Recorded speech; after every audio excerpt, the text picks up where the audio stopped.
inside has become total vacuum, so the doorway gets sucked in.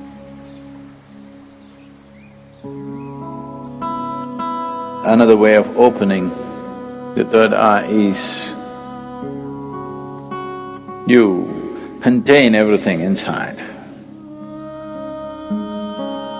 The first way of doing is the best way of doing.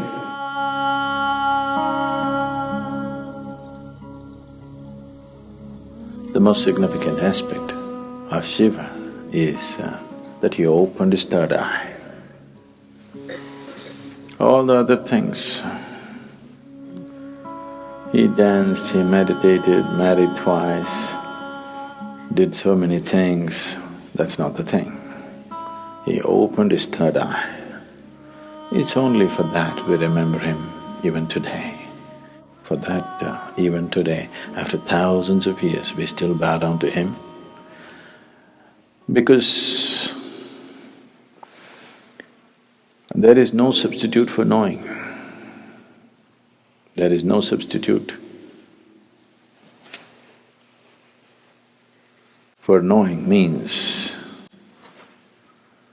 And there is no way to know unless your perception goes beyond your present levels of perception. Unless your ability to see is enhanced beyond its present limitations, there is no way to know.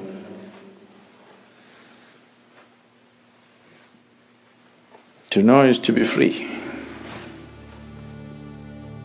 So, Shiva is significant for us not because he's wrecked in Himalayas, not because he played with snakes, not because of this or that, because he opened his third eye. He perceived what most human beings fail to perceive. What is unseen for a large segment of humanity became a normal part of his vision. That's what third eye means. So people say, when Shiva opened his third eye,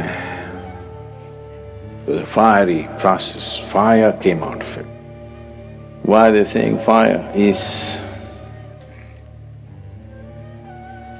because within himself, he burnt everything that he thought mattered to him. He became like a fire chamber, like a kiln, that within himself he burnt everything that can be burnt. And then from every pore of his body, instead of sweat and blood coming, ash came out. Why? Shiva is always depicted as ash smeared. He didn't go about smearing ash. Ash came out of his pores. This is to indicate that he has burnt it all. He has burnt every shred of ignorance, everything that one believes as true, he burnt. Because he burned everything and everything became ash, then this opening of the third eye could not be denied to him. When it opened, people saw fire because the inner chamber was burning. There are two ways of opening the eye. One way is the inside has become total vacuum, so the doorway gets sucked in and naturally has to open. The doorway becomes limp and falls inward because there is nothing. He simply burnt not only his thought, not only his emotion, not just his relationships and possessions, he's just burnt his very being. The individual being is completely burnt out and there's a total vacuum, so the door fell inward and it's open. So people saw fire because it was burning still.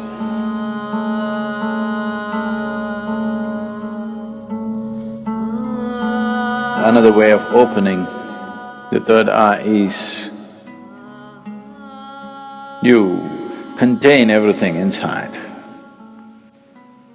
Everything is contained. You did not find any expression for your thought, any expression for your emotion, any expression for anything. You could not even utter a word. See, if you remain silent for 4 days, on the 5th day, you feel like singing suddenly. If you don't know how to sing, you want to howl like a wolf. Huh? Because you want to let go. You didn't let go anything, so much pressure built up, and this door got knocked open from inside. This is another way to do it. The first way of doing is the best way of doing, because if you open it by building pressure, it opens up today and again tomorrow it may just shut itself. Or before enough pressure builds up and this opens, something else freaks in you and you run away, yes? Because the pressure builds up in such a way, if you have to hold it, you need… because you don't know what's happening, it looks like torture. It looks like 7th degree torture. If you're putting yourself through the whole process, then definitely your mind will ask, what is the point of going through this torture? Because it's a lot of torture. Not letting a single thought find expression, not letting a single emotion find expression, not uttering a single word, not finding expression to a single opinion that arises in your mind, single idea that arises in your mind. Oh, it'll burst you somewhere. If you hold everything intact, this will open, otherwise something else will freak. But you are a little… you're diplomatic. You believe in the middle path. That means you don't wish to get anywhere. People who believe in the middle path, they're determined not to get anywhere in their life. Middle path means just your comfort zone. Neither this nor that. Either you become empty, the sheer power of vacuum will open it, or you build up pressure in you, it'll burst open. Two ways of opening. Middle path means you are a professional bullshitter. Really.